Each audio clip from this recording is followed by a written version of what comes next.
मौत और कब्र हर शख्स की उम्र मुकर्रर है, न उससे घट सकती है न बढ़ सकती है। जब ज़िंदगी का वक्त पूरा हो जाता है तो हज़रत इज़राइल अलैहिस्सलाम रूह निकालने के लिए उसके पास आते हैं। उस वक्त मरने वाले को दाएं बाएं जहाँ तक नज़र जाती हैं फरिश्ते ही फरिश्ते दिखाई देते हैं। तो मेरे प्यारे दोस्तों, हम इस वीडियो में आप लोगों को मौत से लेकर कब्र तक की पूरी इस्लामिक बयान स्टोरी बताने वाले हैं, जिसे देखकर आप लोगों का ईमान ताज़ा हो जाएगा। तो आप लोगों से गुजारिश है कि आप इस वीडियो को पूरा देखें और हो सके तो इस वीडियो को एक लाइक करके अपने दोस्तों और घर वालों को भी शेयर करें। मौत के वक्त मुसलमान के पास रहमत के फरिश्ते आते हैं और काफिर के पास अजाब के फरिश्ते। उस वक्त काफिर को भी इस्लाम के सच्चे धर्म होने का यकीन हो जाता है, लेकिन उस वक्त का ईमान लाना बेकार है, क्योंकि ईमान तो अल्लाह और उसके रसूल की बताई बातों पर बिना देखे यकीन करने का नाम है। अब जब वो फरिश्तों को देख रहा है तब ईमान ला रहा है, तो ऐसे ईमान लाने से वह मुसलमान नहीं होगा।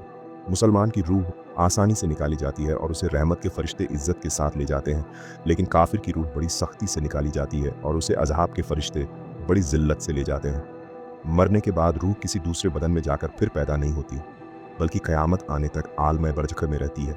ये ख्याल कि रूह किसी दूसरे बदन में चली जाती है, चाहे आदमी का बदन हो, जानवर का हो या पेड़ पौधे में हो, सब गलत है और इसका मानना कुफ्र है।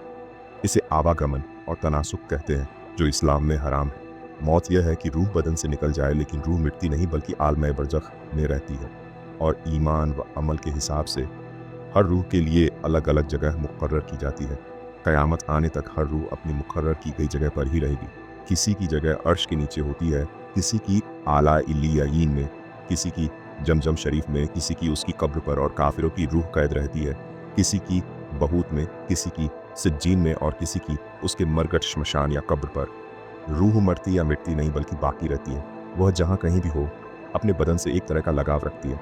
बदन की तकलीफ से उसे भी तकलीफ होती है और बदन के आराम से उसे भी आराम मिलता है। जो कोई कब्र पर आता है, रूह उसे देखती और पहचानती है। हदीस शरीफ में आया है कि जब मुसलमान मर जाता है तो उसकी राह खोल दी जाती है, वह जहाँ चाहे जा सकता है।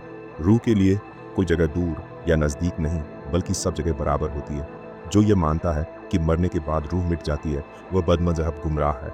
मुर्दा कलाम भी करता है, लेकिन इसकी बोली आम जिन्न और इंसानों के अलावा सिर्फ हैवानात सुनते हैं। दफन के बाद कब्र मुर्दे को दबाती है, मोमिन को इस तरह जैसे माँ अपने बच्चे को, काफिर को इस तरह कि उसकी पसलियाँ एक दूसरे में घुस जाती हैं।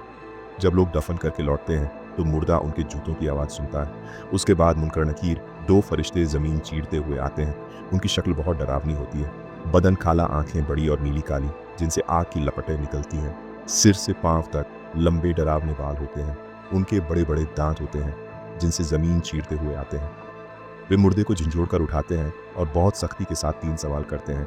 1, तेरा रब कौन? 3, तेरा दिन क्या है? 3, इनके बारे में तू क्या कहता था? अगर मुर्दा मुसलमान है तो वह जवाब देगा, मेरा रब अल्लाह है, मेरा दीन इस्लाम है, ये अल्लाह के रसूल हैं। अब आसमान से आवाज़ आएगी, मेरे बंदे ने सच कहा, इसके लिए जन्नत का बिछौना बिछाओ, जन्नत का कपड़ा पहनाओ और जन्नत का दरवाज़ा खोल दो। अब वहाँ से ठंडी हवा और खुशबू आती रहेगी और कब्र जहाँ तक निगाह फैलेगी उतनी चौड़ी कर दी जाएगी। फरिश्ते कहेंगे, सो जैसे दूल्हा सोता है। ये नेकी और परहेजगारी करने वाले मुसलमानों के लिए होगा। गुनाहगारों को उनके गुनाहों के लायक अजाब दिया जाएगा, मगर बुजुर्गों की शफात, एहले सवाब, दुआए मगफिरत या सिर्फ अल्लाह की रहमत से ये अजाब ख़त्म कर दिया जाएगा। अगर मुर्दा काफिर होगा तो वह जवाब नहीं दे पाएगा और कहेगा, हाय हाय, मुझे कुछ मालूम नहीं। अब आसमान से आवाज़ आएगी, ये झूठा है, इसके लिए आग का बिछौना बिछाओ, आग का कपड़ा पहनाओ और जहन्नम का दरवाज़ा खोल दो। अब उसकी कब्र जहन्नम की खिड़की बन जाएगी, जिससे आग की लपटें और गर्मी उस तक पहुँचेंगी। कब्र में 2 फरिश्ते लोहे के बड़े हथौड़े से मारते रहेंगे, सांप बिच्छू भी काटते रहेंगे और क़यामत तक अजाब जारी रहेगा। हज़रत अंबिया अलैहिस्सलाम से कब्र में कोई सवाल नहीं होगा, न ही उनकी कब्र उन्हें दबाएगी। कुछ नेक उम्मती भी इस सवाल जवाब से महफूज होंगे, जैसे जो मुसलमान जुमा और रमज़ान में मरेगा। कब्र का अजाब और सवाब बदन और रूह दोनों पर होता है। बदन भले ही मिट्टी में मिल जाए, लेकिन रीढ़ की हड्डी में एक छोटा सा हिस्सा हमेशा बाकी रहता है। अल्लाह ताला क़यामत के दिन इसी से पहला जिस्म फिर से बना देगा और रूह उसमें वापस लौटेगी। यही हश्र कहलाता है। सब्सक्राइब करें।